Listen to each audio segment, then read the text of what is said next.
Bonjour, bonjour. Salut. Marie-Charlotte, Yann, qui sont présentement aux Açores, vers la fin de votre voyage. Merci de prendre le temps de partager avec nous. On capte différents retours, témoignages de familles qui se préparent à partir, qui sont en voyage ou qui sont vers la fin de leur voyage. Donc, on apprécie que vous puissiez prendre du temps avec nous aujourd'hui. Merci. De rien. On va essayer d'être pas trop mauvais.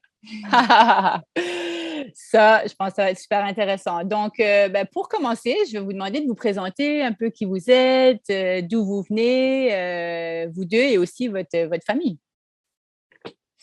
Alors, moi, c'est Marie, j'ai bientôt 39 ans, je suis née à Paris. J'avais un papy qui habitait au bord de la mer, donc j'y allais beaucoup. Et je faisais un peu d'optimiste, voilà. Et puis après, mes parents aimaient beaucoup la voile aussi. Je me souviens qu'ado, j'avais fait une semaine de vacances sur un voilier habitable. Alors, c'était cool, j'avais pas le mal de mer. J'étais une des rares à tenir la barre, même dans le gros temps, tout ça. Par contre, je me disais que c'était fou les gens qui vivaient là-dessus et que je le ferais jamais. Voilà, donc depuis, j'ai évolué. Et là, ça fait bientôt 1 an qu'on vit sur un bateau. Bon. Génial. Moi, je m'appelle Yann, j'ai 44 ans, je suis né dans l'Essonne et je fais de la voile depuis je suis préado, je faisais de l'optimiste dans la rade de Brest. Pour la petite histoire, mes parents ont construit leur voilier en contreplaqué marine dans leur jardin, dans l'Essonne, avant que je naisse. Ouais. Et mon papa a ouvert une des toutes premières écoles de croisière à Bénodet, tout ça dans les années 70.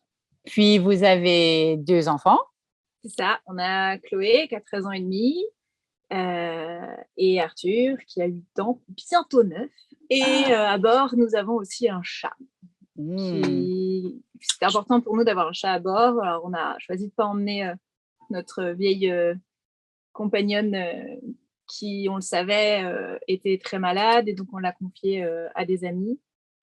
Et on a pris un chaton qui avait 3 mois quand on est parti, donc maintenant un peu plus d'1 an. Et c'était super. Enfin, c'est super d'avoir un chat à bord. Et heureusement qu'on n'a pas emmené notre chatte qu'on avait depuis 14 ans parce que malheureusement, elle est décédée juste avant qu'on arrive aux Açores. Et ça, c'était très dur à vivre, surtout pour les enfants, surtout pour Chloé parce qu'elle avait 14 ans et qu'elle l'a toujours connue.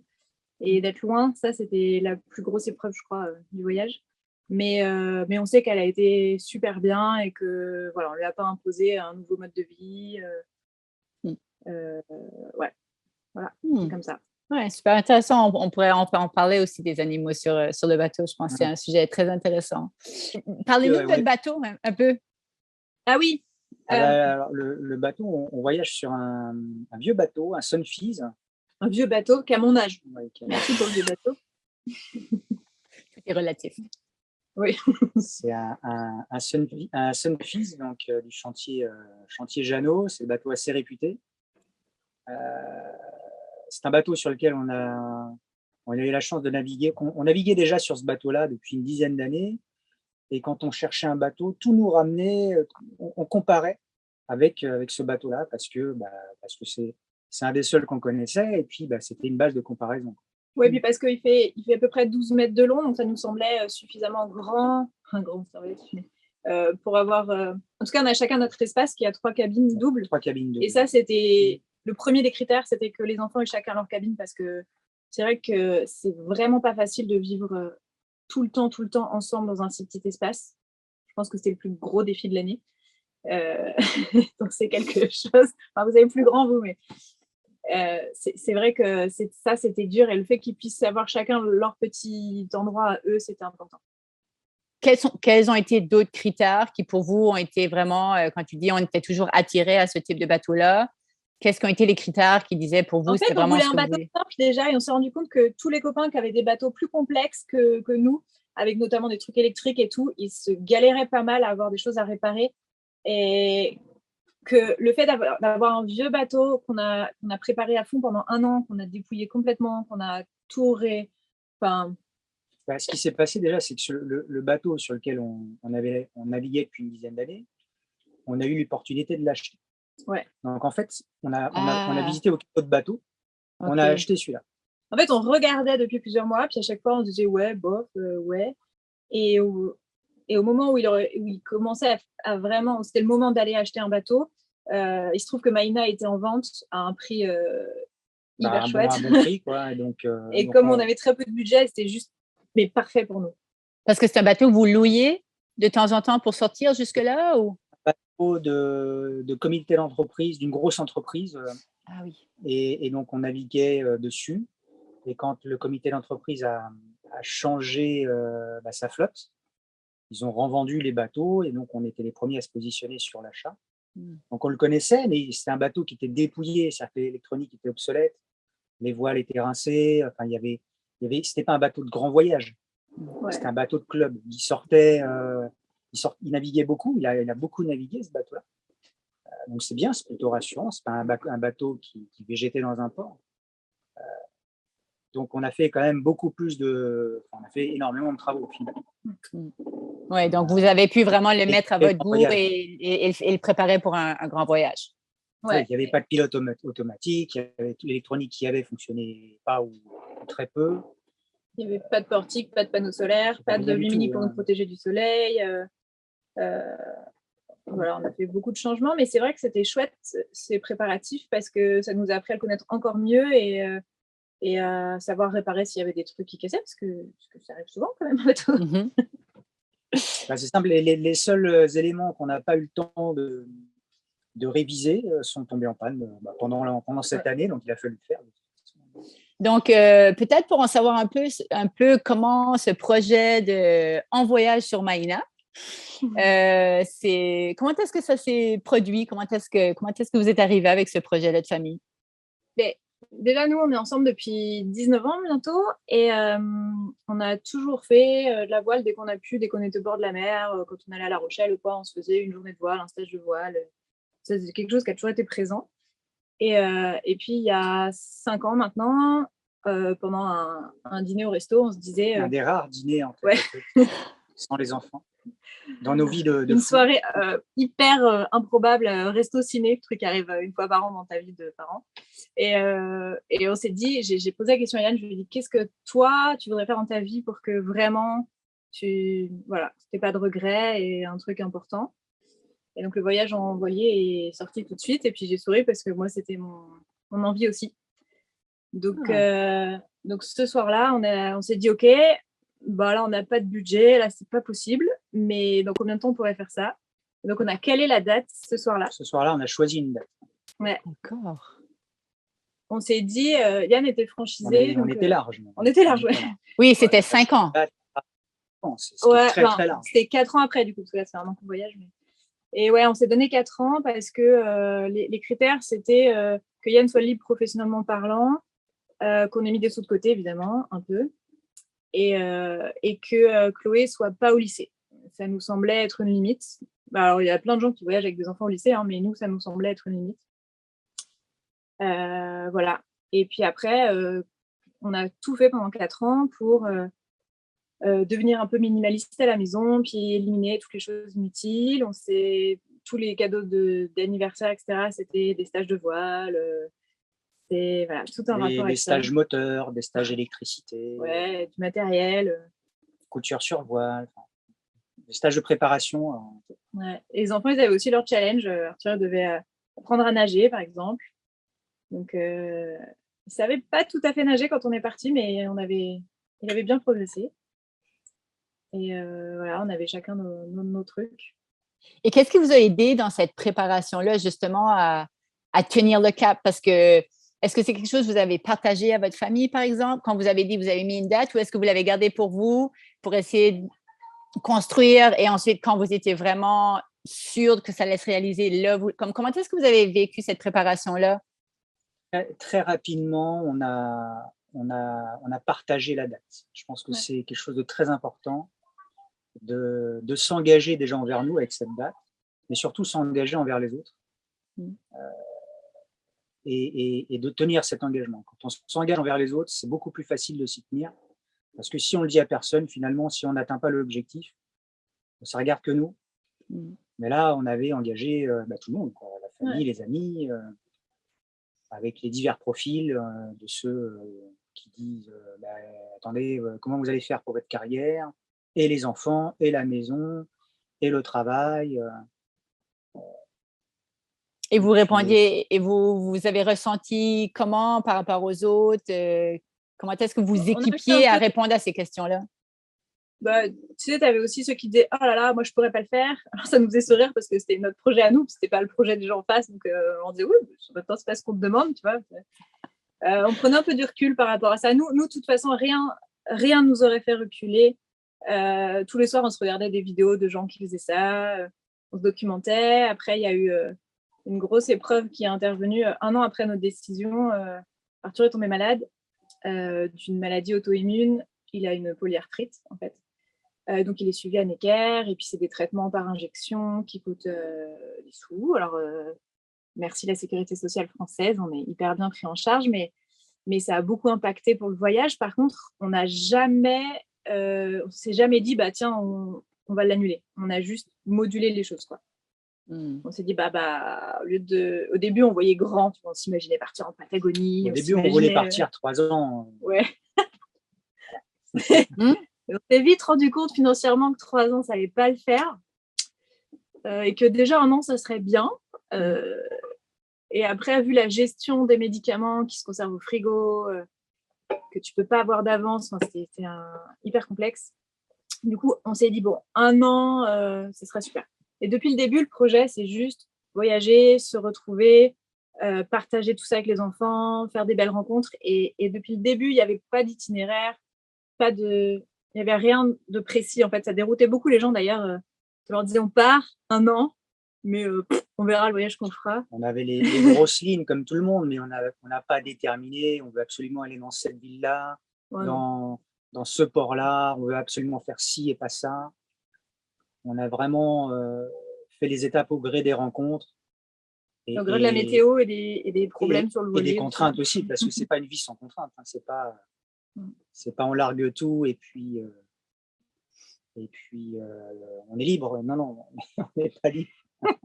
C'est une autre façon de regarder à la liberté, mais je trouve ça intéressant que vous avez pris une décision. Après ça, vous avez eu un gros coup, un changement dans les plans que vous aviez peut-être projetés, donc avec la situation d'Arthur, mais vous êtes regardé, vous avez dit, OK, comment est-ce que ça nous impacte et comment est-ce qu'on s'ajuste? Et souvent, justement, quand on fait des plans, c'est pour nous donner un cap, mais le cap, il est modulable. Et parfois, rêver grand, c'est bien, mais ensuite, savoir qu'on peut s'ajuster et dans ce que tu fais pour t'ajuster, ça devient ton voyage. Et c'est pas moins que, ça devient ça, ton voyage. Donc, rester dans le moment présent, dans ce qui est possible pour vous, dans votre circonstance. Et souvent, c'est ça, c'est qu'on a tendance à se comparer aux autres. Ah eux ont fait plus longtemps, ou eux ont fait ça. Et tu dis non, mais si je reviens à moi, qu'est-ce que moi je peux contrôler? Comment moi je peux organiser mes finances? Comment moi je peux? Ça devient plus réaliste et plus... tu construis ton voyage et chaque voyage est différent. Chaque projet est différent. Ouais, et puis c'était vraiment quelque chose qui nous tenait à cœur, ce voyage. Et puis du coup, tout de suite, on a dit à Necker qu'on avait ce projet-là. Et tout de suite, la rhumatopédiatre, elle a été tellement géniale. Elle nous a dit, OK, on va tout faire pour, et on va tout faire pour adapter. Et elle l'a fait. Elle nous a fait des ordonnances en anglais, en français. Elle s'est rendue disponible par mail dans la journée. À chaque fois, elle nous répond si on a un souci. Elle a adapté le traitement d'Arthur pour que ce soit le moins contraignant possible sur le bateau, avec des plans B, des plans C. Il n'y a pas eu de contre-indication de la part des médecins. Ça, c'était cool. Donc, ça vous donnait le feu vert. Ouais. Donc, après, vous êtes parti. Donc là, vous êtes parti, ça fait vraiment 1 an, là, vous êtes parti en juin l'année dernière? Ouais. Mais en juillet l'année dernière, on était sur Maïna en train de finir tout ce qu'on pouvait avant de partir. Alors, parce qu'évidemment, le bateau n'était pas prêt. Ce que j'allais dire. Yann m'avait gentiment dit 6 mois avant de partir, écoute, on partira, hein, on ne sera pas prêt, mais on partira. Du coup, ça nous a vachement enlevé la pression en se disant, OK, on ne sera pas prêt, mais on partira. Donc, on a fait tout ce qui nous semblait être vraiment, vraiment important avant de partir. Puis des petits trucs pas importants, genre des petits blocs qui fuient un peu. Bon, À cette époque-là, on était censé, au départ, on avait dit 1er juillet. On avait dit la fin au début des vacances scolaires. Début des vacances scolaires. À cette époque-là, l'année dernière, on n'avait toujours pas de panneaux solaires, on n'avait toujours pas de batterie de servitude, ni de circuit électrique de servitude. Tout ça, c'était pas en place. Et puis aussi, il y a eu d'autres petits trucs, genre Chloé, elle est ado, et donc, petite chose des ados, ils ont souvent des appareils dentaires. Et puis avec le Covid, il y avait des rendez-vous qui se sont un peu décalés, parce qu'on a eu le Covid, donc on n'a pas pu aller au rendez-vous, etc. Donc ça a pris du retard. Et le traitement qu'on aurait dû enlever début juillet, il n'était pas du tout enlevé. Et il fallait attendre fin août pour enlever les bagues. Donc, ça a rajouté des contraintes. Il y avait un stage qui nous paraissait hyper important à faire, qui était le stage de sécurité. Et il a eu lieu juste une semaine après qu'on a attrapé le Covid tous les 4, donc on n'a pas pu y aller. Et l'instructeur était super parce qu'il nous a dit ok, c'est pas grave, on le fera. Je vous propose de venir sur votre bateau cet été. Si vous pouvez être à La Rochelle avec le bateau, moi je viens tout un week-end et je vous fais le stage sécu en famille sur votre bateau. Ce qui était génial. Donc, ce qui a mis la première contrainte, c'est d'être le 20 août à La Rochelle. Oui, j'avais dit pas de rendez-vous. On avait déjà un premier rendez-vous au tout début du voyage. Ça partait super bien. Alors, pour la petite histoire, le stage sécu, on l'a fait avec une des toutes premières personnes que tu as interviewées. On a fait avec Marc Ellery. À La Rochelle, qui est excellent. C'est super. Et on a eu la chance de le faire finalement. Finalement, c'était un mal pour un bien parce qu'on a eu la chance de le faire sur notre bateau. Ça, c'est bien. Ça, c'est ce que nous, je voulais faire aussi. Et donc, c'était vraiment, vraiment génial. Même pour les enfants, c'était très rigolo. Donc, il est venu un week-end. Il est venu un week-end sur votre bateau, donner un stage à toute la famille. Ouais. Ça, c'est top. On ne le connaissait pas et au final, j'aurais bien aimé faire ce stage complet d'une semaine. Si, j'aurais bien aimé parce que pour tout ce qui est navigation, je me repose beaucoup sur Yann et ça aurait été bien que je fasse un stage juste moi, tu vois, pour exactement ce que tu dis, quoi. S'il arrive un truc, s'il n'est pas bien, que je puisse. C'est ça. Et nous, c'était Laurent se met en position. Toi, les enfants sont là, tu t'occupes des enfants. Tu ferais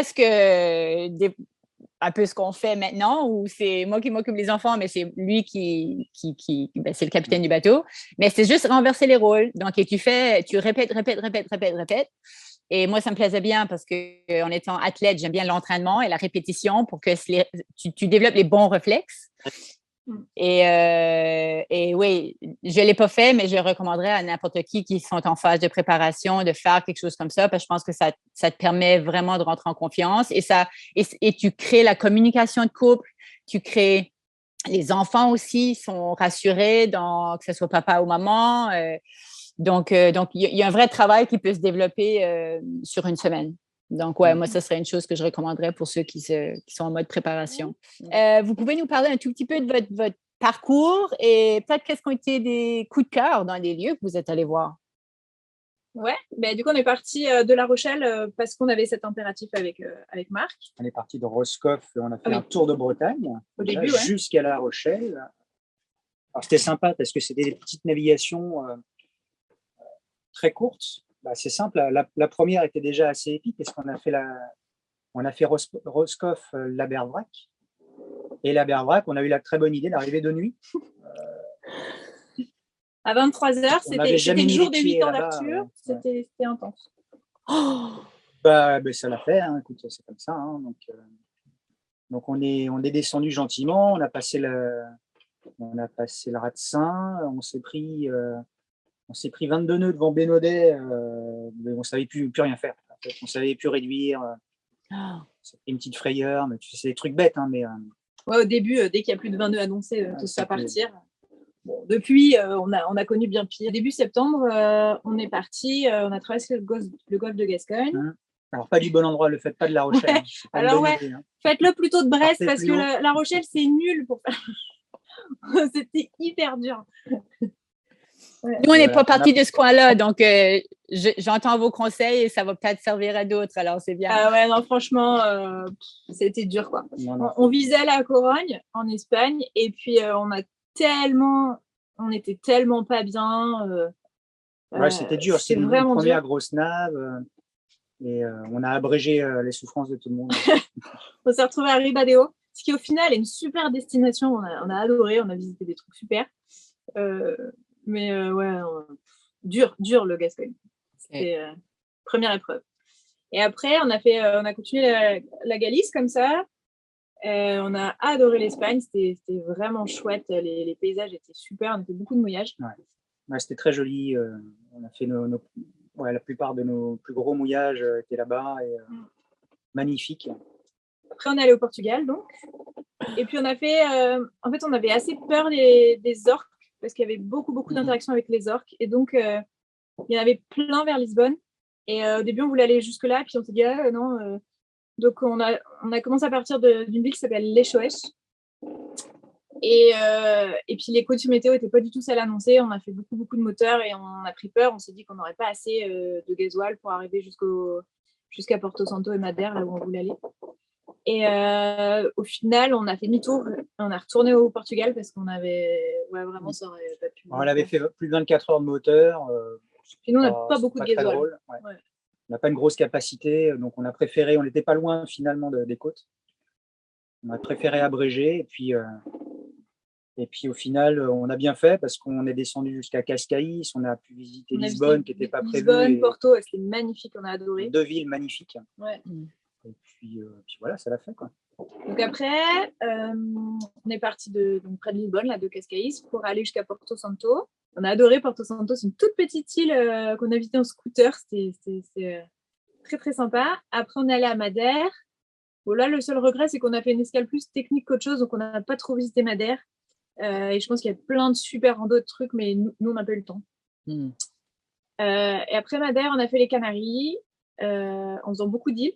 On a fait la Graciosa, on a fait, dans l'ordre après, Lanzarote, Lobos, Fuerteventura, Tenerife et La Gomera. Ouais. Et là, on a fait des super rencontres, de plein de bateaux copains. Ça commençait les apéros sur la plage et tout ça. On était un peu tard dans la saison. On a eu aussi un autre phénomène qui nous a un petit peu embêtés, c'est l'arc. Ouais, c'est une course de voilier. L'arc qui débarque à 150, 200 bateaux, qui monopolise beaucoup les ports. Et on a été très, très mal accueillis au niveau des ports. Alors, le but, c'est de ne pas d'aller en marina à chaque fois. Mais c'était très, très, très compliqué avec les officiels à chaque fois. Aux Canaries, vraiment. On n'a pas beaucoup aimé là-bas. Autant on a beaucoup apprécié les rencontres, autant les locaux, alors les locaux, pas les habitants, mais vraiment dans le milieu nautique, étaient vraiment à fond pour l'arc. Et puis les autres, c'était on s'occupe pas de vous. Ouais, donc même si tu as des réparations de bateaux à faire, à la voilerie, ils sont pas dispo, les réparateurs les soudeurs, ils sont pas dispo. On a plié le balcon, on a galéré pour trouver. À Las Palmas, il y avait personne qui pouvait faire ça. Puis au final, c'était en aidant des copains dans un tout petit port où ils ont dû sortir le bateau parce qu'ils avaient des problèmes. On a trouvé un soudeur au fin fond du chantier qui nous a fait ça en 24 heures et pour une bouchée de pain. C'était trop cool, mais c'était vraiment compliqué à gérer.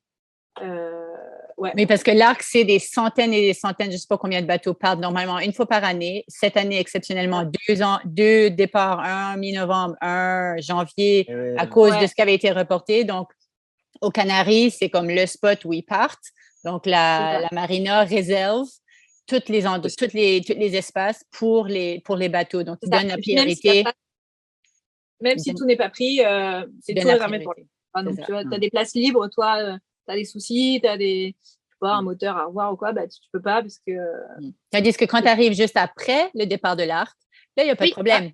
Ça change la donne. Parce que nous, on est arrivés juste après.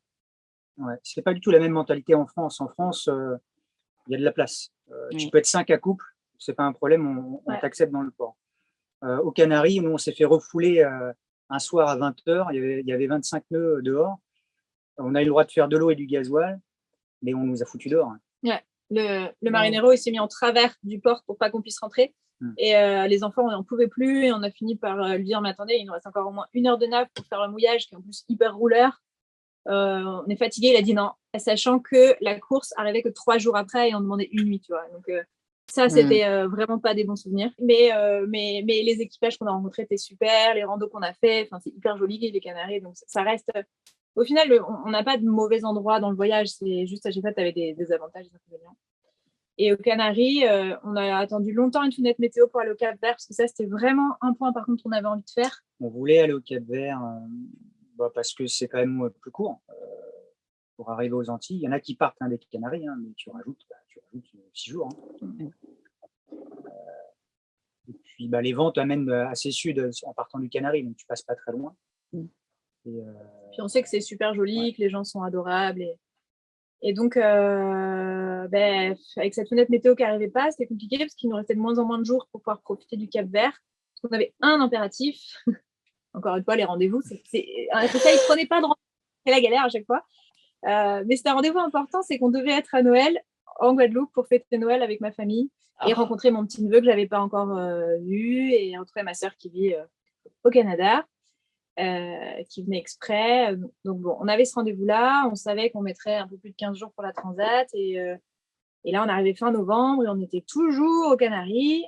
Donc, on s'est posé la question, est-ce qu'on profite des Canaries et qu'on part des Canaries ou est-ce qu'on va quand même au Cap-Vert mais qu'on fait notre deuil de faire plein d'îles du Cap-Vert et qu'on va direct à Mindelo, qui est le point de départ des transats. Donc, on a fait ça. On a été à Mindelo. On est resté une semaine là-bas. Ouais. On a passé, déjà on a fait Canaries-Cap-Vert en 6 jours. On s'est fait 3 jours cool et puis 3 jours on s'est bien fait brasser. 3 jours bien musclés. Bien costaud, ça met bien. Au départ on voulait des équipiers aussi. On pensait que c'était ce qu'il fallait, c'était rassurant pour tout le monde. Et puis on a un équipier qui s'est désisté pour la Transat, pour Mindelo, Pointe-à-Pitre. Et du coup, on s'est dit, attends, on essaye tous les 4. Et puis, ça l'a fait. Voilà. Donc, on a rapidement décidé de ne pas prendre d'équipier par la suite. Et puis, au final, vu la configuration du bateau avec les enfants, ça aurait été compliqué au final de vivre, surtout quand ça tape beaucoup la cabine de la pointe avant, c'est juste pas possible, quoi. C'était trop pas bien. Donc, dans ce cas-là, on arrive à aménager le carré pour qu'il y ait 2 espaces couchettes et puis il y a les 2 cabines arrière qui sont dispo. Mais quand tu es à 4, voilà, c'est tout pris. Donc, on a profité de notre semaine à Mindelo. On a été surtout visiter l'île de Santo Antao. On s'est offert 3 jours là-bas et ça, je crois que c'est un des meilleurs souvenirs de. Ouais, c'était un gros coup de cœur. Vraiment triple cœur de nous 4. Si tu demandes à Chloé son meilleur souvenir, elle va te répondre Santo Antao aussi. Les paysages sont incroyables, les gens sont adorables. Et ça, c'est un autre monde. Parce qu'il faut dire que quand tu arrives à Mindelo, tu peux laisser ton bateau, soit il y en a qui le laissent au mouillage, nous on l'avait laissé au mouillage, il y en a qui le laissent au port, et qui prend un ferry qui t'amène à Santo Antao, où tu peux vraiment profiter. Et si la fenêtre météo elle est bonne pour avoir ton bateau bien protégé, et tu peux rester 1 soir, 2 soirs, 3 soirs, nous autres aussi, on recommande à tous ceux qui peuvent vraiment de rester aussi longtemps que tu peux sur Santo Antao. Ouais. Parce que coucher et profiter, c'est vraiment, nous, on avait eu un guide et ça a été vraiment formidable aussi.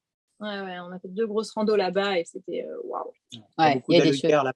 C'est les taxis collectifs, donc c'est vachement bien desservi. Et puis, on fait des randos dans des paysages époustouflants. C'était vraiment incroyable. Donc, après, vous êtes partis pour faire la transatlantique. Donc, 8 décembre, on part pour la transat. Alors, il faut savoir que Yann a déjà fait 4 ans auparavant une transat déjà en tant qu'équipier. Et moi, je leur avais vendu. J'avais vendu du rêve. S'il était arrivé il y a 4 ans, il y a 5 ans maintenant. C'était vraiment une navigation plutôt assez cool, quoi. Il y avait entre 15 et 20 nœuds de vent, voile en ciseaux. On avait fait un empannage en 15 jours. C'était génial, quoi. Et c'est pas du tout ce qui s'est passé, quoi. Mais pas du tout. Moi, il m'avait dit j'ai écouté plein de podcasts, je regarde les étoiles, c'était trop bien, j'ai lu des livres, j'ai lu plein de bouquins que j'avais pas lu depuis longtemps. Nous, c'est simple, on est parti, on s'est pris dans le canal entre Santo Antao et Mindelo, j'ai oublié le nom de l'île. Non, c'est pas Sao Nicolau. Bon, on s'est pris 30. Ah oui, dans le canal entre les deux? Dans le canal. Ouais, juste au départ, toi déjà. Bon, alors, heureusement, il y a eu des dauphins. Donc, on s'est fait brasser rapidement. 2 heures après, il n'y a plus de vent parce qu'on était sous le vent de l'île. Mm. Et puis après on a pris régulièrement toutes les nuits de plus de 30 nœuds. En fait, on a avec mis entre 3 et 4 mètres de mer quasiment tout le temps. 90% du temps. Ouais. On a mis 16 jours et il y a eu 2 jours au milieu des 16 où c'était plus cool et où on a pu être dehors. Tout le reste, les enfants étaient enfermés à l'intérieur, le chat aussi, parce que c'était beaucoup. Enfin, vraiment, les vagues, elles montaient jusqu'en haut du portique et ça tout le temps, quoi. Et comment vous avez géré ça avec les enfants? Vous faisiez quoi? Eux, ils faisaient quoi? Alors, déjà, il faut savoir qu'on faisait des quarts parce que tu peux pas dormir une nuit, te reposer. C'est pas possible, ça, en transat. Donc, on faisait des quarts et les enfants faisaient des quarts aussi. Chloé faisait tout le temps le 6h, 9h, par exemple, le matin. Et Arthur faisait le 9h midi parce qu'on était réveillés, mais bon, il allait. Sous surveillance. Sous surveillance, Oui. mais du coup, on pouvait somnoler, se reposer, c'était trop bien. Et nous, on se répartissait les nuits. Et donc, voilà, ça déjà. Au début, pour les estomacs, c'était compliqué parce qu'on mangeait très peu. On avait préparé plein de trucs d'avance. On mangeait très, très Puis on peu. n'a pas trop mangé. Et puis, au bout d'une semaine, on s'habitue à tout, en fait. Ouais. On s'habitue aux grosses conditions et puis on a commencé à faire vraiment à manger, mais à bien se faire à manger, pas juste ouvrir une boîte ou On a fait des pizzas. des pâtes au beurre, mais on a inventé une on a pizza. fait de la vraie nourriture. En fait. Thon chorizo, super. On l'appelle la pizza transat, on adore ça. Et il faut dire que Chloé, c'est une bonne cuisinière. Oui, Est-ce qu'elle s'est mise dans la cuisine à ce moment-là ou c'était… Non, elle a toujours beaucoup cuisiné. Mais là, c'est vrai que c'était dur. Et donc, à peu près 90% de nos conversations tournaient autour de la bouffe. Et puis, c'était un moyen de se faire plaisir. Et puis, de toute façon, c'était obligatoire, tu vois, de faire manger. Donc, à un moment, on a pêché une dorade. On a pêché un des moments un peu plus calmes, il y en a eu quand même. On a réussi à pêcher une dorade et je leur ai fait des nuggets de poisson pané avec de la vraie purée, pas de la mousseline, de la vraie purée avec des vraies pommes de terre. Ouais. On s'est régalé et pour le moral, c'est vachement important. Et puis on se marrait, on n'avait nourriture. On n'avait pas de panure, alors on a écrasé des Crisp's Scrolls. Enfin bon, tu te débrouilles toujours, mais ça, c'était vraiment des bons souvenirs. Et ouais, ça reboostait tout le monde. Et Chloé, c'est une des façons pour elle d'aller mieux, c'est de faire plaisir aux autres et à elle aussi. Et donc, c'est de cuisiner. Donc, tu as pu goûter quelques délices de Chloé. Ah oui, je confirme. Si jamais qu'elle ouvre quelque chose. Elle a ouvert un pour l'instant. Sa mamie lui a dit, écoute, là, c'est pas possible de faire plein de trucs aussi bien et puis pas partager. Donc, c'est rigolo parce que sur le blog, en plus, elle met dans quel endroit elle a fait ça. Donc, tu as la pizza transat, tu as plein de choses. Mais c'est ça, parce que souvent, on pose la question, mais qu'est-ce que vous faites avec les enfants pendant la transat? Et plein de choses. Et se garder occupé, ça soulage aussi le mal de mer. Donc, des fois, c'est pas vraiment un mal de mer, mais c'est comme tu te sens juste comme… portable. Mais encore une fois, on s'habitue à toutes les conditions. Au début, c'était dur pour tout le monde. On mangeait très peu, on boit pas assez tous, mais même en le sachant encore, on boit pas assez. Et on a eu un problème qui est assez important, qui peut être assez dangereux. On n'a pas fait attention, mais on a eu des problèmes de transit. Au bout de 7 jours, personne n'avait été à la selle, en fait. On s'est rendu compte que personne n'avait été à la selle. Et 7 jours, ça devient dangereux. Ça devenait dangereux parce que, en plus, tu bouges très peu. Puis comme le bateau, il tapait vachement, on marche quasi pas, on mangeait pas. On buvait pas assez. Et donc, il y a eu une nuit où… Le transit se fait pas. Où ça a été compliqué, où pour Chloé, ça a été très douloureux. Elle hurlait de douleur. Alors, heureusement, on avait des médicaments et on a réussi à l'apaiser. Puis, c'est passé. Mais ça, c'est un truc où on n'avait jamais entendu que… Enfin, on ne savait pas qu'il fallait faire attention à ça, en fait. Quand c'est arrivé en pleine nuit, Chloé a pris des médicaments. Ça l'a soulagée immédiatement. C'était plus psychologique parce que ça n'a pas eu le temps d'agir. Ouais. Après, on a fait attention. On a rebu de l'eau. Moi, j'ai rebu du café, ce que je ne fais pas en navigation. Le café a un effet laxatif, en tout cas sur moi, et ça fonctionne bien. Et il faut faire attention à ça. Ouais, c'est plus sur l'alimentation, je pense que tu peux jouer, puis d'avoir des médicaments au besoin si jamais ça ne suffit pas. Mais Après, on leur demandait souvent où est-ce qu'ils en étaient et tout, parce que ça nous a fait peur. On s'est dit, t'imagines, on se retrouve elle est en occlusion, on est en plein milieu. J'ai regardé, hein, j'ai des livres sur la médecine en mer que j'ai relus. À aucun moment, On parle de ça. on n'en parle pas. Ouais. Et ça peut être très dangereux, une occlusion. C'est pas très glamour, mais c'est important. Ouais, non, ben c'est super intéressant à savoir. Et plus on est à l'affût de trucs qui sont potentiellement possibles, ben tu te prépares ou justement, tu imposes sur. C'est les 4 F, là, ou la soif. 5, oui. Donc, boire, ne pas avoir froid, la fatigue, la frousse. La frousse. Et la soif. Justement. Merci. Donc, c'est hyper important de toujours être vigilant et pas le prendre pour acquis. Ouais, c'est ça. Ça, voilà. Et puis, du coup, au bout de 16 jours. Puis attends, mais les occupations en mer, c'est. On joue beaucoup. On a fait à peu près 150 000 parties de rami, je pense. Après, on avait des jeux aussi, des jeux de questions-réponses, un peu. Ça nous a fait faire un peu d'histoire géo. On avait des jeux un peu comme ça. On avait des dés avec des icônes dessus, puis on devait inventer des histoires à partir de ça. Enfin, beaucoup de choses où tu n'as pas besoin d'être complètement stable. Des podcasts, de la musique, des mots croisés. Ouais, beaucoup de mots croisés. On s'occupe, voilà. Après, c'est long, ça peut paraître long, mais au final, ça passe. Un jour à la fois. Puis c'est aussi du temps pour réfléchir. C'est rare. Moi, en tout cas, j'avais pas de moment avant dans ma vie pour aussi longtemps poser, me réfléchir sur qui je suis, qu'est-ce que je veux plus. Tu vois, vraiment analyser les choses. Pourquoi un tel, il est tellement à cette place-là dans ma vie alors que j'aimerais qu'il soit plus là ou moins là. Moi, ça a été. Ouais, j'ai beaucoup réfléchi. Yann écoutait beaucoup de podcasts. Ouais, après, chacun. Donc, après, vous êtes arrivé finalement à Noël dans les temps? On est arrivé le 24 décembre au petit matin. Timing parfait. On ne savait pas comment on allait être mangé à cause du Covid. On nous avait dit, mais personne ne vous laissera débarquer à terre sans test PCR. Il faut que le capitaine aille à terre, fasse un premier test qui soit négatif. Puis qu'il aille chercher les autres. 2 jours après, refaire le test. Et moi, je vais dire, mais comment je vais expliquer à nos enfants qu'on ne va pas fêter Noël?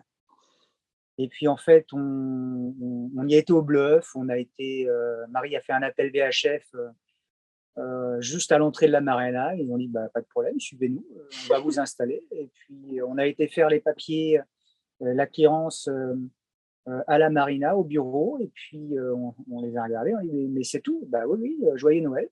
Tu sais, quand tu arrives après 16 jours de navigation, moi, les dernières 48 heures, je n'avais pas beaucoup dormi. Hein. Ouais. En plus, tu approches des côtes, ce n'est pas les mêmes navigations. Là, il y a les filets, tu as les bateaux de pêcheurs, tu as les autres voiliers, tout le monde arrive au même endroit. Puis tu es un peu surexcité parce que tu vois la terre. Voilà, tu vois des lumières, tu as des odeurs différentes qui se présentent. Tu recaptes, alors tu as à peu près 800 messages WhatsApp à lire. Ah oui, tu recaptes le réseau avant de mettre le pied à terre. C'est horrible. C'est horrible. Ouais. Voilà, on a réussi à arriver pour le 24 décembre, ce qui était plutôt pas mal. On n'a pas eu de grosses casses. On a fait, comme on s'est fait bien brasser pendant la transat, on a refait une révision de gréement, voilà. On a fait venir le voilier pour qu'il vérifie que. Le gréeur a quand même dit qu'il y avait beaucoup de casses cette année, et pour cause. C'était un mois de décembre très compliqué pour tout le monde. Et puis voilà. Après, on est descendu sur la Martinique. J'en ai profité pour retrouver une copine d'enfance qui habite là-bas depuis 10 ans. Donc ça, c'était super parce qu'on a visité un peu la Martinique avec des vrais locaux, entre guillemets, tu vois. Et puis, son cousin nous a emmenés, par exemple, Arthur et moi, à la pêche, relever les nasses. C'était des super moments, tout ça. Et après, on s'est offert le luxe de passer 3 semaines aux Grenadines. Et ça, c'était aussi un super souvenir. Les Grenadines, c'était les vacances dans les vacances. Trop bien. La mer turquoise, les tortues et tout. C'est ce qui est génial aux Grenadines, c'est qu'une fois que tu es là-bas, tu fais des navigations très très courtes, c'est 2, 3, 4 heures, et tu découvres une autre île, et puis dont les Tobago. C'est incroyable, c'est ce que tu vois. Là, c'est la carte postale, quoi. Ouais, des cartes postales. Il y a des moments comme ça. Pour les moments de galère, c'est des moments comme ça qui c'est juste wow pour les enfants qui nagent avec les tortues, qui, quand tu dis proximité avec la nature, avec les iguanes, non, c'est tout. Et après, on a dû rentrer un peu d'artifice ou quoi en même temps. On a dû rentrer au Martinique pour récupérer les médicaments d'Arthur. Ça a été très difficile. En fait, avec la Sécu française, tu peux avoir 6 mois de médicaments d'un coup avec toi, sous réserve que tu aies eu déjà que ton médecin soit d'accord et que la Sécu soit d'accord. Donc ça, c'était compliqué à avoir. Et ce que j'avais pas du tout pensé, c'était que ça allait être compliqué de les récupérer aux Antilles, parce que Arthur, par exemple, il a entre autres une injection à faire toutes les 4 semaines, et cette seringue-là de 0,4 millilitres coûte à la Sécu 950 €. Et donc, les pharmacies de là-bas me disaient, mais nous, on ne peut pas sortir 6 fois 950 € de la pharmacie, sachant que c'est 2 caisses de sécurité sociale différentes et que ça va être long pour être remboursé. Et donc, personne ne voulait nous donner les 6 mois de traitement d'un coup. Ça, c'était un gros stress. Et heureusement, ma copine martiniquaise a vu avec sa pharmacie. Et donc, on avait envoyé tous les papiers à l'avance avant de partir aux Grenadines à cette fameuse pharmacie qui avait eu le temps de régler, d'être remboursée. Et donc, on a pu récupérer tout en Martinique quand on est rentré des Grenadines. Donc, on a fait ça. Et là, c'était le soulagement parce que là, on avait vraiment, on arrêtait de jongler et on avait enfin les 6 derniers mois de traitement de voyage pour tout le voyage. Donc, ça, c'était ouf. Ouais, c'est ça. Il y a plus qu'on peut prévoir quand il ne faut pas toujours s'attendre qu'on a les mêmes services ou les mêmes. Donc, plus on peut anticiper ou au moins faire à l'avance, plus tu as une marge pour t'ajuster en cas de surprise ou inattendu. On avait un plan, c'est que moi, quand même, avant de partir, je m'étais renseignée auprès d'une grosse pharmacie à Pointe-à-Pitre en Guadeloupe et il m'avait dit oui. Donc, je savais qu'au pire, on irait naviguer jusqu'en Guadeloupe et puis qu'on pourrait aller là-bas. Mais bon, c'était cool de pouvoir l'avoir là. Parce au Tobago, on a perdu notre moteur qui a rendu l'âme, notre moteur d'annexe, le petit moteur. On peut sympathiser, nous. On a réussi à ressusciter, mais il n'est pas toujours le même. Du coup, il faut, alors, la petite info pour les autres, il faut tout en double. Ouais, prenez tout en double. Tu trouves toujours, mais du coup, on est resté un peu longtemps au marin, mais ça nous a permis de vous rencontrer aussi, c'était cool. Mais bon, on est resté un peu longtemps pour réparer notre fichu hors bord. Et voilà. On est resté encore un peu en Martinique. Puis après, on est reparti à Martinique pour retourner sur la zone Guadeloupe. Donc, parce qu'on avait un bruit bizarre au niveau du safran et tu es obligé de sortir le bateau de l'eau pour voir le safran. Et sortir le bateau en Martinique, ça coûte le double par rapport à Pointe-à-Pitre. Donc, on est retourné à Pointe-à-Pitre en faisant une petite halte à Marie-Galante, qu'on avait adoré. Donc, on est retourné. Et après, on a sorti le bateau de l'eau. On a profité pour faire le carénage, c'est-à-dire tout nettoyer la coque et puis remettre la peinture spéciale pour éviter que les algues reviennent. On a sorti le bateau essentiellement pour changer les bacs de safran. Il y avait beaucoup de jeux, qui avaient l'âge du bateau. Et puis, on a profité pour faire un carénage anti-fouling. Oui, parce que la Guadeloupe, c'était votre dernier point avant de refaire la... Pas tout à fait. En fait, après, on se disait qu'on voulait aller à Saint-Martin, notamment parce que le père de Yann avait vécu longtemps à Saint-Martin. Puis Yann oui, mais la Guadeloupe, c'était votre point pour vraiment remettre ou faire tout ce que vous deviez faire pour que le bateau soit prêt pour le retour, c'est ça? C'est ça, pour continuer de monter encore et puis de profiter avant de parler du retour. C'est simple, c'était soit Guadeloupe pour les travaux, soit plus au sud des Grenadines, donc à Riacou. Mais avec le Covid, où il faut faire des tests, c'est payant. Les entrées dans les pays sont aussi payants. Finalement, c'était moins cher de remonter en Guadeloupe que de redescendre à Cariacou, tout ça. Du coup, on a profité pour continuer de découvrir la Guadeloupe, pour retrouver d'autres bateaux copains qui arrivaient là. Et après, on est remonté, on est allé à Antigua et Barbuda. C'est chouette, je ne savais même pas que ça existait avant de faire le voyage, mais c'est chouette de découvrir ça. Barbuda, ça nous a marqué parce que ça a été cycloné. C'est une toute petite île, très jolie, avec une seule ville, très pauvre. Et tu sens qu'ils vivent de rien, les gens. Il y a plein d'animaux errants partout, y compris des ânes, des chevaux. Ça a beaucoup marqué notre grande qui est très, très branchée animaux. Et après, on a fait un grand écart parce qu'on a fait une navigation jusqu'à Saint-Barth, qui est à peu près le Saint-Tropez de la Caraïbe. Et c'était, on ne s'est pas senti très bien à Saint-Barth. C'était vraiment une opulence de luxe. Et de faire Barbuda-Saint-Barth, on est resté juste 2 jours à Saint-Barth. Ça nous a pas... Alors, je pense que l'île est jolie et qu'il y a des belles choses à faire, mais c'est vrai que nous, on avait envie d'autre chose, quoi. Donc, on est parti à Saint-Martin sur les traces du Papadienne. Et c'était cool d'être là-bas. On a passé notamment 2 jours à l'île de Tintamarre, qui est juste en haut de Saint-Martin, avec les copains des Fils du Vent, un bateau copain. Et c'était super de faire ça.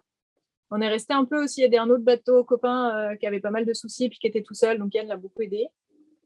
J'ai eu le malheur d'emmener beaucoup de matériel. Ouais. Donc, tu es devenu l'ami de tout le monde, finalement. Ouais, puis j'ai un défaut, c'est que j'aime aider et puis réparer, donc ça ne me dérange pas. Donc, et des fois, c'est problématique parce que on est resté trop longtemps à Saint-Martin et c'est compliqué pour ceux qui sont obligés de subir ça, quoi. Ce qui n'était pas pratique, c'est qu'Yann allait avec l'annexe aider le copain. Puis moi, je restais toute seule sur le bateau au mouillage avec les enfants. Puis on attendait qu'Yann revienne. Puis à chaque fois, il te dit ouais, je rentre pas tard. Donc tu dis ok, bah vas-y, prends l'annexe. Puis on ira bouger après. Puis en fait, il rentre, il est 17h30, 18h. Et puis là, tu es là, bah, super. Toi, tu n'as rien fait de ta journée, tu as attendu. Donc ça crée des petites tensions, même si c'est hyper cool qu'il ait aidé le copain et qu'il ait eu raison de le faire et que je le soutenais là-dedans. Mais c'était pas hyper confortable des fois d'être celle qui attend. Ouais. Je comprends. D'être à l'école, surtout avec les enfants qui saturent. Ben, justement, là, je sais que vous êtes vers la fin un peu de votre trajet, là, donc on finira peut-être votre trajet. Après, vous êtes rendu aux Açores. Ben, je vais revenir un peu aux enfants et comment les enfants. Bermude avant. Ah oui. Et ça, c'était un gros coup de cœur aussi. On a hésité. Est-ce qu'on va au BVI?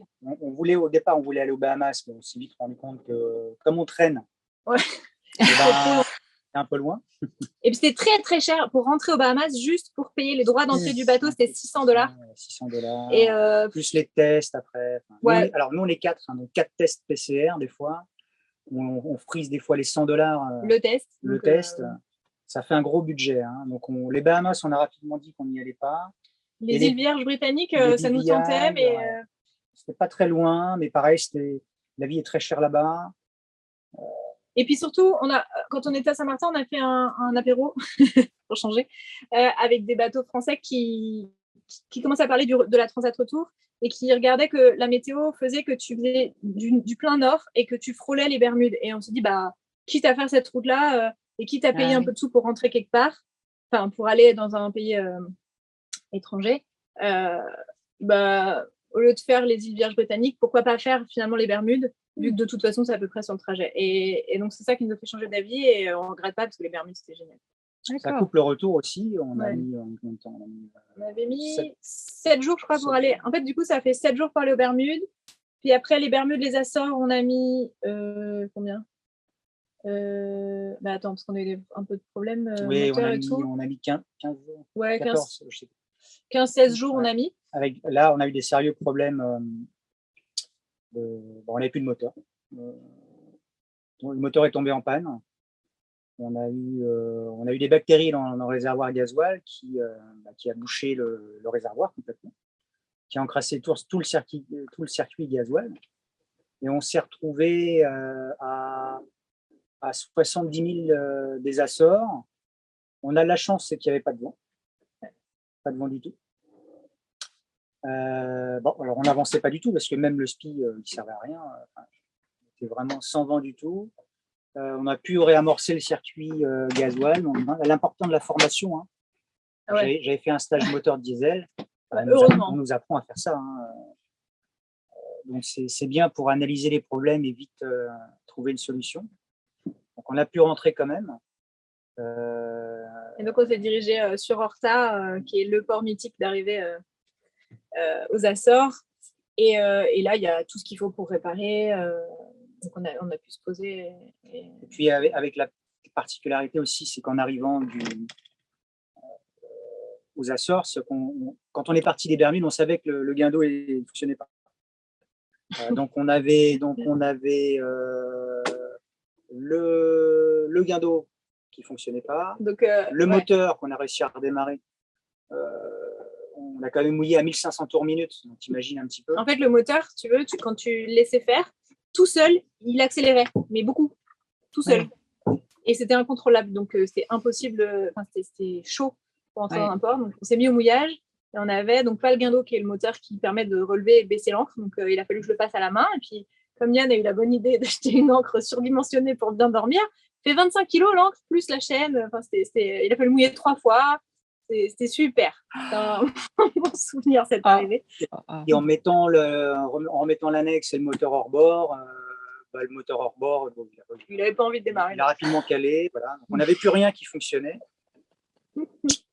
Donc, on a réussi à aller à une place de port. On s'est fait aider avec des copains en annexe qui nous ont amené. Prendre une place de port sans moteur du tout, c'est quand même assez coton. C'est chaud. Parce qu'il n'y a qu'un seul essai. C'est chaud. Mais là, ça s'est bien passé. Et puis, on est resté 3 semaines. On est resté 3 semaines à Horta, à tout réparer. En fait, tout ce qui est tombé en panne, d'où l'importance de la préparation, tout ce qui est tombé en panne. Donc, le hors-bord, c'était une petite révision. Le guindeau et le réservoir à gasoil, c'est tout ce qu'on n'a pas eu le temps de faire avant.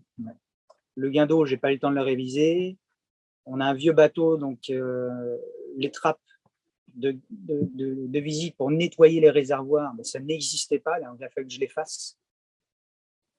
C'est pas comme ça dans les bateaux modernes, mais voilà. Tout ça, c'est la préparation qu'on n'a pas eu le temps de faire. Mais du coup, Horta, c'était marrant parce qu'au début, on a réparé. Après, on a visité l'île de Fayal qui est très jolie. On a été en ferry à Pico aussi. Ça équivalait presque 100 ans en Tao.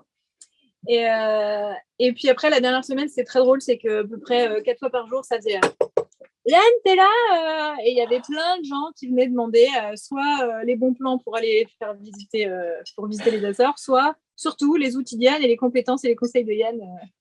Donc là, il était temps de partir, c'est le signe. C'était les signes. Ouais, on était là depuis trop longtemps. Donc, on a continué de bouger. Comment ça s'est passé avec les enfants? Là, tu parles un peu d'Arthur. Avec Chloé, ado, on a beaucoup de questions. Comment est-ce que ça se passe avec les ados? Est-ce que c'est une bonne idée de partir en voyage avec les ados? Comment est-ce que ça s'est passé? C'est toujours une bonne idée parce que au final, il y aura énormément de bons souvenirs. Mais les ados, on parle que pour nous. Hein, ouais, on parle pour nous parce qu'on a croisé plein d'ados qui s'éclatent. Bon, la nôtre, c'est pas toujours simple pour elle. Et puis, Santo Antao et tout, ça a beau être très très beau et elle doit avoir plein de super rencontres et plein de belles choses avec les choses qu'elle aime, les animaux, la cuisine, etc. autour du monde. Elle a énormément appris, mais ça ne contrebalance pas le manque des copines qui étaient très, très, très présents pour elle. Et quand on a choisi la date au départ, c'était aussi, on savait que pour les adolescents, c'est compliqué. Ils n'ont qu'une seule chose en tête, c'est de pas être avec leurs parents. Et puis là, là, t'imagines, on l'a forcé à être avec son petit frère et ses parents H24 pendant un an, où il n'y a pas toujours du réseau et sans ces animaux de compagnie qui comptent beaucoup, beaucoup pour elle. Et donc, les perdre pendant le voyage, en plus du chat, on a perdu un de nos 2 confiants d'Inde aussi récemment. Et bon, c'était très, très, très dur pour Chloé. Donc, elle est contente de revenir et de voir finalement la fin du voyage arriver. Ah bah là tous les jours, il y a le sourire qui s'agrandit un peu plus parce que les copines se rapprochent. Ils ont pris énormément d'autonomie. Ouais. Et tu grandis 2, 3, 4 fois plus. Moi, je trouve que tu vois, parce que Chloé, du coup, il y a eu des moments où elle s'ennuyait, clairement, où les copines lui manquaient. Et elle a développé plein de choses pour passer le temps, mais aussi pour se sentir mieux. Et donc, elle s'est mise à beaucoup cuisiner. Elle s'est mise à dessiner aussi. Inventer des plats. Ouais. Qu'est-ce qu'elle a fait d'autre? Après, aussi, il y a eu d'autres choses de chouettes. Par exemple, on a rencontré un bateau copain où il y a un Anglais, ils sont anglais, et ils voyagent en famille, sauf là, ils voyageaient tout seuls, notre ami Georges. Essentiellement parce que quand ils ont fait la Transat aller, avec leur fille qui avait 1 an à l'époque, 1 an et demi, ouais. pendant la transat, sa femme a dit je ne fais pas le retour avec la petite, c'est pas possible, c'était trop compliqué. Ouais, c'était compliqué. Donc, tu vois, il y a les deux aspects. Il y a le très bas âge où tu es obligé d'avoir un œil constant et limite une personne entière dédiée à veiller. Et puis l'âge limite qui est vraiment 13 ans. Après, c'est compliqué. On ne dit pas que c'est impossible hein, parce qu'on a rencontré d'autres bateaux avec des ados plus grands. Mais effectivement, c'est pas évident. Et du coup, à un moment, Georges était seul pour naviguer, et notamment la transat Bermude-Açores, il était tout seul. Et donc, on s'envoyait des mails par le satellite, par l'Iridium. Et donc, tous les jours, quasi, on avait des mails. Et donc, Chloé traduisait les mails de Georges. Il répondait en anglais et elle lui mettait la traduction française. Donc, Georges progressait parce que Georges, il fait zéro effort avec nous. Il n'essaye même pas de parler français. Mais il ne parle pas français. Il parle que anglais. Aussi fluent qu'avec d'autres anglais. Enfin, donc pour nous, c'était un sacré challenge. C'était marrant. Donc là-dessus, ça a été hyper formateur. Puis elle a rencontré plein de gens. On a rencontré plein de gens différents qui naviguent avec des projets différents, des budgets différents, des profils différents. Et elle s'est beaucoup projetée sur son avenir. Elle a rencontré des gens qui ont fait des études comme elle aimerait faire. Donc, elle s'est renseignée là-dessus. Enfin, moi, je trouve que ça lui a beaucoup apporté. Là, elle n'est pas tout à fait d'accord avec moi. C'est là où je serais vraiment intéressant parce que tu as le moment présent et tu as le recul sur l'expérience. Ouais. Et c'est là où ce sera vraiment intéressant si jamais, dans quelques années, Chloé elle a envie de dire « Ouais, mais avec du recul, voici ce qui, oui, vraiment, ou ce que ça m'a apporté. » Et c'est souvent ça, c'est qu'on fait le choix en tant que famille de partir pour vivre une expérience. Pour vous, c'est une parenthèse. Et c'est de dire, des fois, on ne réalise pas la chance qu'on a, on ne réalise pas ce qu'on vit vraiment. Et on le réalise juste après. Donc, en tant que famille, on fait le choix de faire ça avec les contraintes, avec les avantages, avec ceux qui nous appuient, ceux qui ne nous appuient pas, ceux qui font un peu un reculon. Mais on le fait pas, on le choisit quand même. Et en se disant, peut-être que plus tard, ça va leur apporter quelque chose. Et toutes ces expériences-là, même s'ils peuvent peut-être paraître contraignantes au début, c'est ça qui va être intéressant à voir, c'est le plus tard. Donc, il faut être réaliste dans l'expérience, qu'elle n'est pas toujours hyper positive pour tout le monde, mais ça ne veut pas nécessairement dire que ça ne les apporte pas quelque chose non plus. Donc, c'est toujours un peu ça à considérer.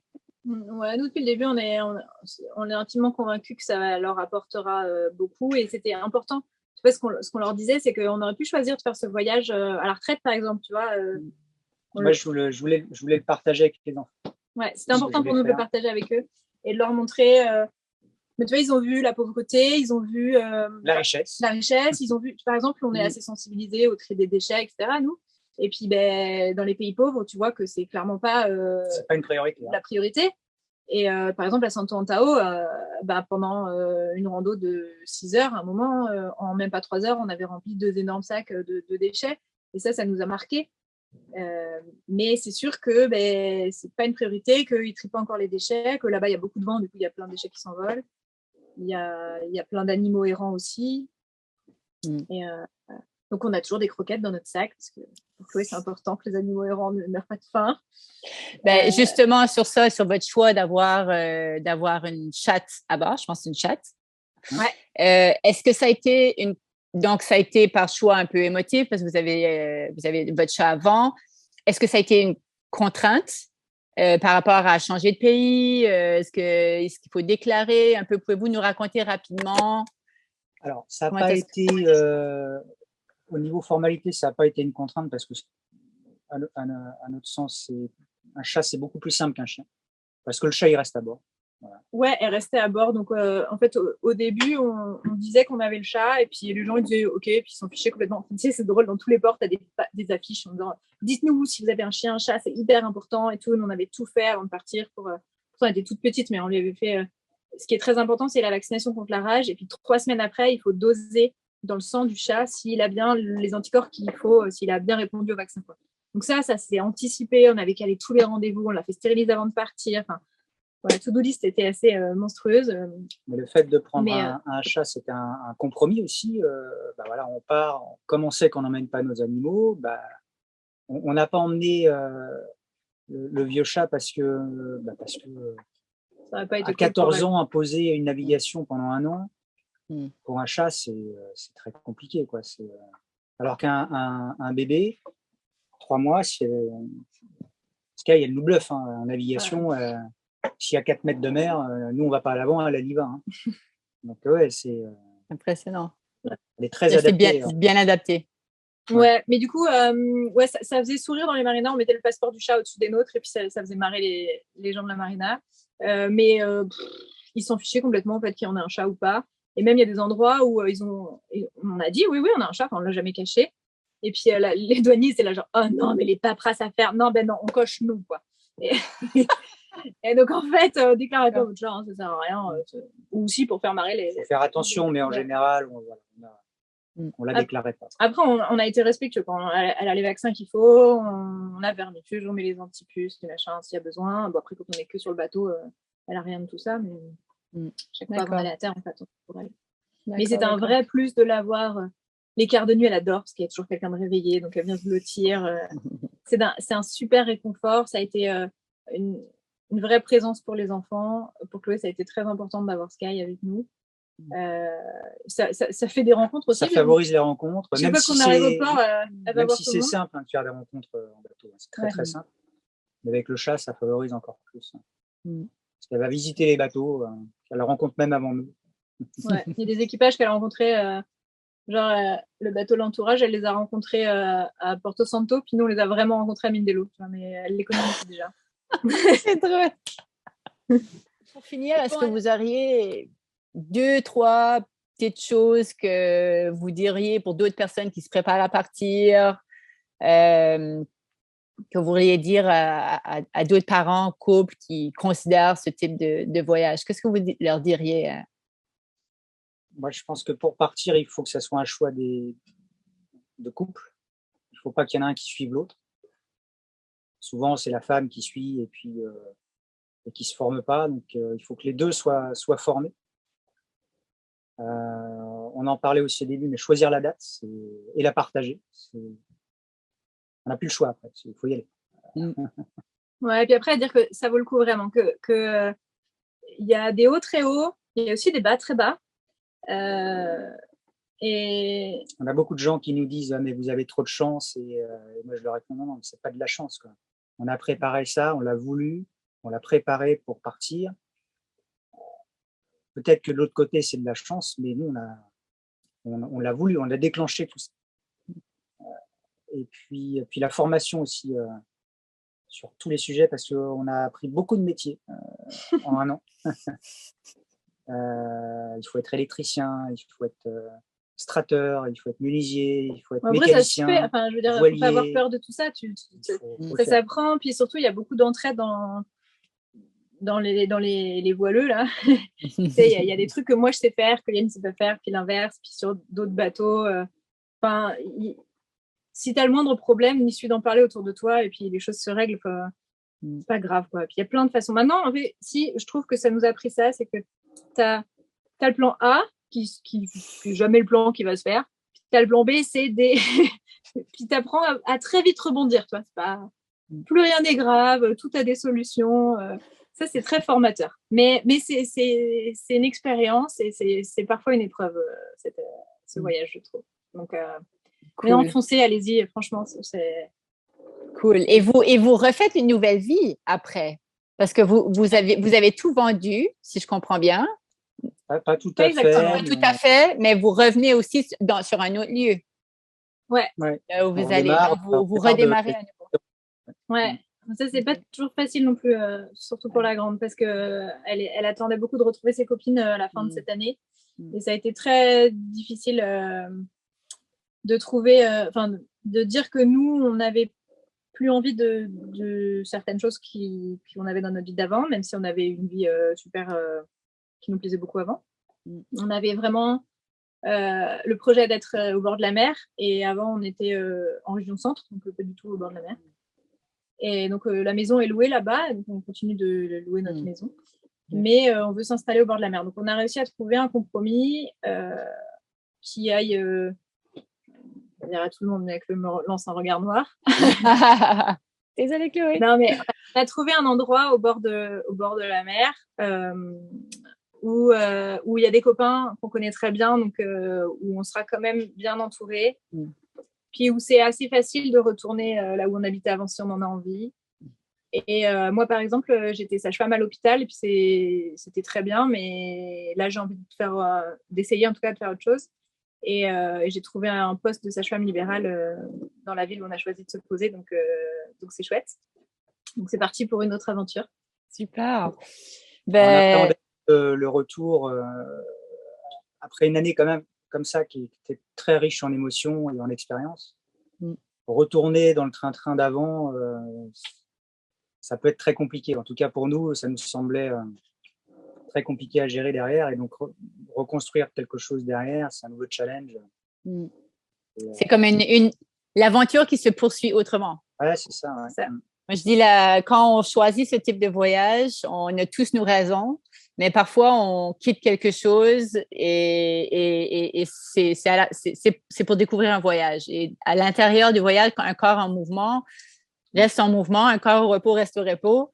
Donc dans votre cas, vous continuez à vous construire quelque chose qui se rapproche. On se rapproche toujours un peu de nos valeurs. On fait ce type de voyage parce qu'on a envie d'être le plus près de nos valeurs. Et c'est une forme de le faire. C'est pas la seule façon de le faire. Et je vous souhaite vraiment beaucoup de bonheur au quotidien. Et je souhaite entre autres, que Chloé puisse être bien et dans toute cette aventure. Et Arthur aussi. Et vraiment, bravo à vous deux d'avoir osé faire le pas, que bien des gens ne font pas. Vous avez osé. Vous vivez pleinement et vous choisissez justement de vous connaître davantage en vivant ces hauts et ces bas, et vous le faites en couple, en famille. Donc, c'est tout qu'un challenge, mais félicitations. Je vous souhaite une belle fin de navigation parce que je sais que c'est pas de tout repos jusqu'à la fin pour vous. Donc, vraiment, bonne continuation. C'était un plaisir de se rencontrer, même si ça a été trop bref pour nous. Et on espère qu'on se verra autrement plus tard. Donc, grand plaisir. Un gros merci et puis bonne continuation. Merci beaucoup et bonjour à Laurent. Merci. Bye. Bye.